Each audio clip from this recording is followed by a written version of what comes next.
उनकी पक्की आंखों को देखकर मैंने और कुछ नहीं कहा। इसे सिर्फ ग्रेजुएशन कॉलेज खत्म होने से पहले अपने भाइयों के साथ आखिरी बार भीगना मान लिया। फिर वह बारिश आधी रात 12 बजे से शुरू होकर अगले दिन सुबह 6 बजे तक लगातार होती रही। कायदे से देखा जाए तो 6 घंटे लगातार बारिश में भीगने के बाद मुझे नींद आनी चाहिए थी, थकावट होनी चाहिए थी और सुस्ती होनी चाहिए थी। लेकिन अजीब बात यह थी कि हमारी मानसिक स्थिति और ताकत लगातार बढ़ती ही जा रही थी। और जैसे ही हम वापस हॉस्टल जाने की तैयारी कर रहे थे, दुनिया में सभी अजीब और जादुई घटनाएं एक साथ शुरू हो रही थीं, जो साफ तौर पर यह इशारा कर रही थीं कि कोई बहुत बड़ी मुसीबत आने वाली है।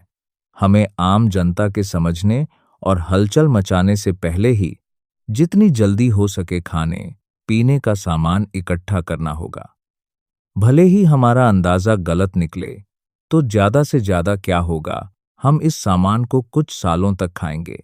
लेकिन अगर हमारा अंदाजा सही निकला, तो यह भविष्य में हमारी जान बचाएगा। और जैसे ही हम सामान लेकर वापस रास्ते में आ रहे थे, हमें फिर से एक अजीब बात दिखी। हमारा तीसरा भाई शियाओ याओलियांग, जो वैसे तो हमेशा कमजोर और बीमार रहता था, उसने इस समय पानी से भरा हुआ 40 किलो का भारी टब ऐसे उठाया हुआ था मानो वह हवा में उड़ रहा हो, जबकि हम बाकी के 3 भाई भारी बोझ से दबे जा रहे थे। हम तीनों के पैसे वैसे तो फालतू खर्च नहीं होने चाहिए थे, लेकिन हॉस्टल में लगातार पहुंच रहे सामान को देखकर तीनों भाई फिर से उलझन में पड़ गए। उन्होंने पूछा, दूसरे भाई, क्या तुम पक्के तौर पर कह सकते हो? इस बार तो हम सचमुच कंगाल पाई पाई के मोहताज हो गए हैं। मेरी निगाहें खिड़की के बाहर टिकी रहीं और मैंने कहा, आप खुद देखिए, कल ही जो मैदान हरी घास से ढका था, आज वहां घास हमारी जांघों तक ऊंची हो गई है और यहां तक कि छोटे मोटे कीड़ों का आकार भी 2 से 3 गुना बढ़ गया है। आप लोग इतने बड़े हो गए हैं, क्या आपने कभी ऐसी स्थिति देखी या सुनी है? यह सुनते ही तीनों भाइयों ने एक दूसरे की ओर देखा, फिर चुपचाप सिर हिला दिया और कुछ नहीं बोले। उसके बाद मैंने उन्हें अलग अलग काम के लिए भेज दिया। वे मेरी बातें सुनकर एक दूसरे का मुंह देखने लगे। तभी सूसी शहर के नागरिकों के लिए एक सरकारी घोषणा हुई। सूसी के नागरिकों, कृपया तुरंत इस बारिश के पानी में आएं। यदि आपको कोई बेचैनी या तकलीफ महसूस हो, तो तुरंत वहां से हट जाएं। यह आधिकारिक संदेश था। इतना छोटा और सीधा संदेश होने का मतलब था कि शायद देश के सबसे ऊंचे अधिकारियों को भी यह अंदाजा हो गया था कि पूरी इंसानियत पर एक बहुत बड़ा खतरा आने वाला है और इसके लिए सभी नागरिकों की ताकत को एक करना होगा।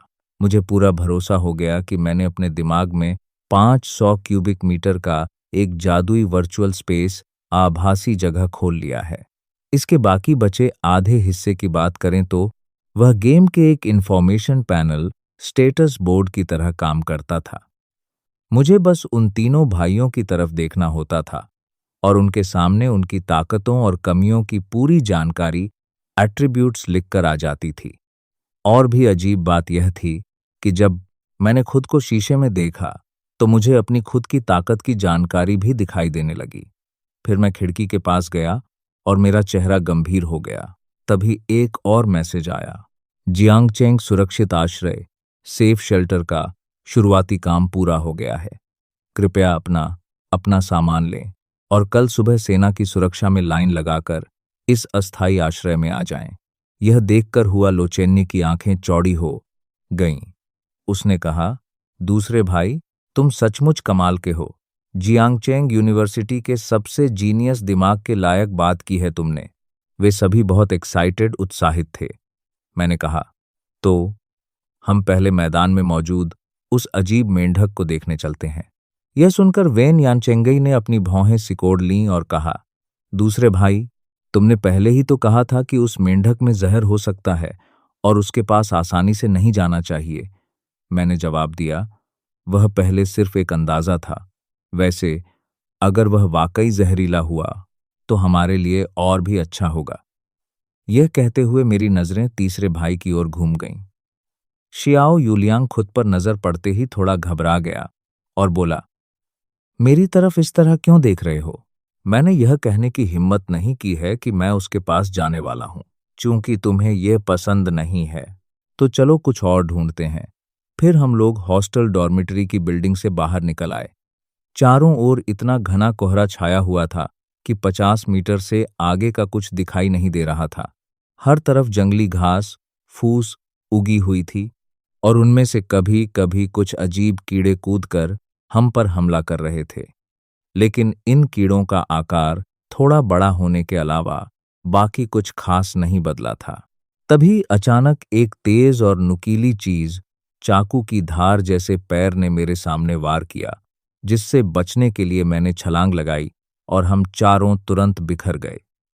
जूझो की आंखों में एक चमक आई और उसकी हथेली से पानी की एक तेज धार निकली।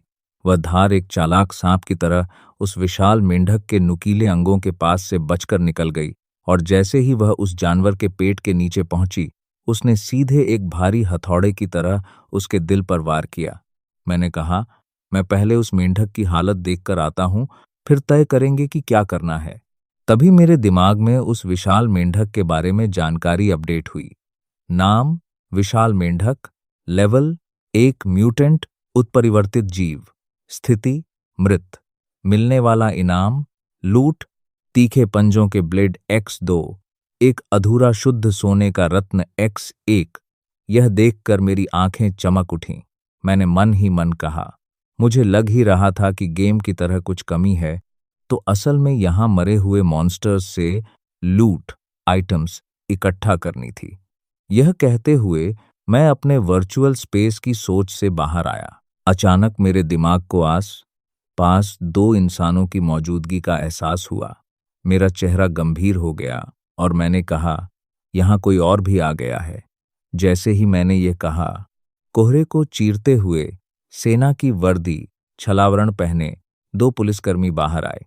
उन्होंने कहा, छात्रों, यहाँ रहना बहुत खतरनाक है, जल्दी से अपने अपने कमरों में वापस जाओ।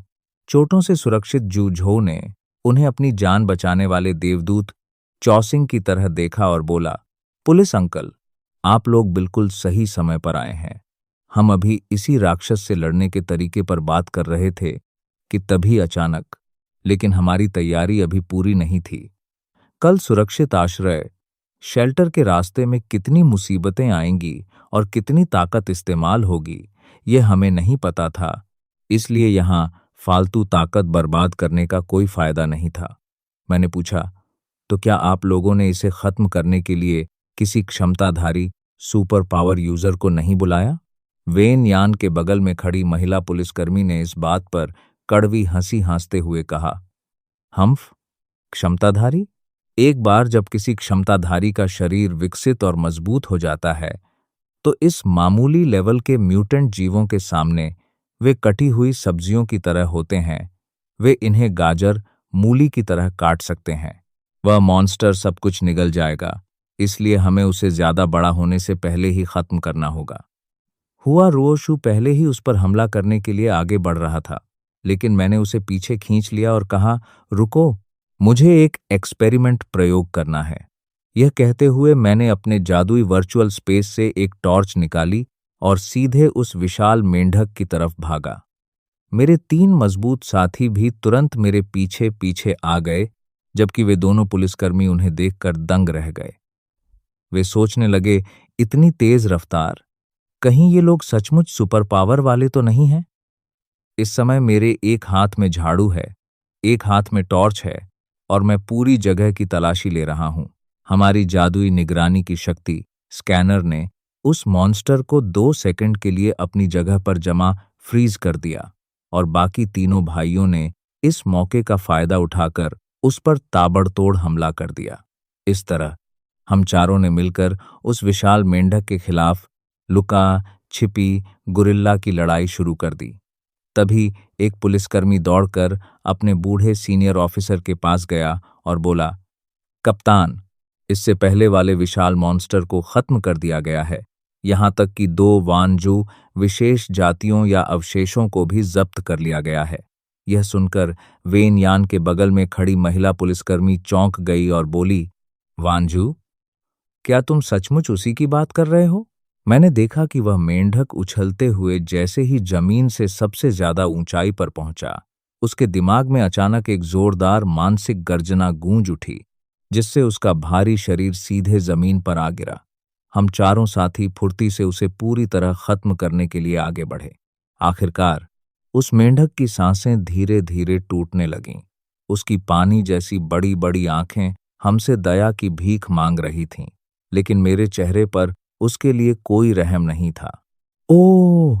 मैं हंसा और बोला, क्यों ना हम इसे कोई नाम दे दें? इस पर बाकी भाइयों ने कहा, हाँ तीसरे भाई, हमें तो यह भी नहीं पता कि यह लड़का है या लड़की। यह सुनकर वेन यान और शियाओ यूलियांग चौंक गए। सच बात तो यह थी कि उन्होंने कभी इस बात पर ध्यान ही नहीं दिया था। एक क्रिएटर, मालिक, उपकरण स्वामी होने के नाते यह सचमुच एक बड़ी भूल थी। इसलिए उसने उस छोटे पेड़ की आत्मा, वृक्ष आत्मा से बड़े ध्यान से पूछा। उसने बताया कि वह पेड़ की आत्मा फूल खिला सकती है, इसलिए शायद वह एक लड़की है।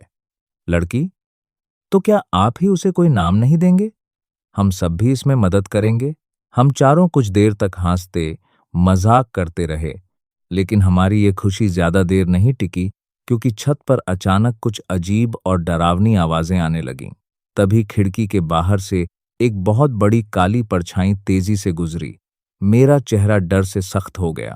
मैंने जल्दी से डेस्क की दराज से एक पुरानी घड़ी निकाली, तो देखा कि इस समय ठीक आधी रात के 2 बज रहे थे। शू झुआंगजी ने उत्सुकता से पूछा, दूसरे भाई, क्या तुम्हें कुछ अंदाजा है कि बाहर क्या है?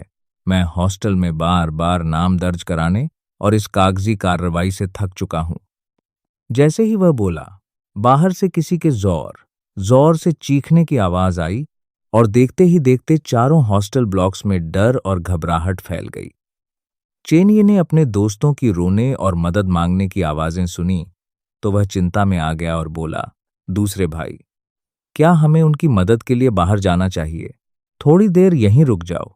कैंपस की सशस्त्र पुलिस, आर्म्ड पुलिस जल्द ही यहां आती होगी। उनके आने के बाद निकलना सही रहेगा। ऐसा क्यों? क्योंकि वे सब हमारे कॉलेज के साथी छात्र हैं। पुलिस और सैनिकों के आने का इंतजार करो, शायद वे हमारे दोस्तों की बेहतर मदद कर सकें। तो क्या हम खुद कुछ नहीं कर सकते? हम अभी बस इतना ही कर सकते हैं, लेकिन हम उन मॉन्स्टर्स पर हमला क्यों करें?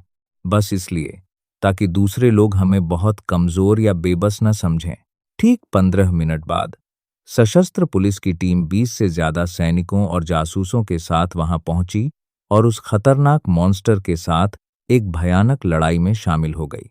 मैं हर हाल में इस मधुमक्खियों के राजा यानी bee hive king, mad honey be king को खत्म करने का मन बना चुका हूं, लेकिन मेरे 2 बार किए गए दिमागी मेंटल हमलों का उस पर कोई खास असर नहीं हुआ। अब चाहे मैं 3-4 बार और कोशिश करूं तो भी कोई फायदा नहीं होगा। मुझे